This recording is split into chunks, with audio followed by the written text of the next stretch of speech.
আসসালামু আলাইকুম প্রিয় দর্শকরা, দেখেন আমাদের ক্ষেতের কি অবস্থা।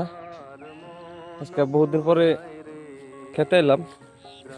আপনাকে কার কার মনে আছে এই সরিষার ফুলের মধ্যে যে মৌমাছি বসে, মৌমাছির থেকে যে মৌমাছিতে দুইটা ইড়েতে চাপা দিয়া মাইরা মৌমাছির ভিতরে একটা মধু থাকতো।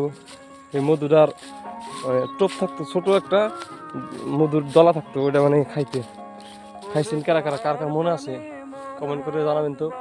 এই মতো সরিষার ফুলের মধ্যে মৌমাছি বসতো। এই মৌমাছিগুলা মাইরে তার ভিতরে থেকে মধু একটা থাকতো।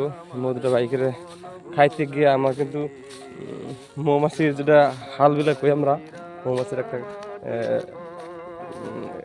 এক প্রকারের কাটা সিস্টেম থাকতো আমার জিভার মধ্যে। কাটাটা বিঁধেছিল আমার মনে আছে স্পষ্ট। আজকে বহুদিন পরে এই স্মৃতিটা মনে পড়লো। কার কার এরকম হয়েছে কমেন্ট করে জানাবেন।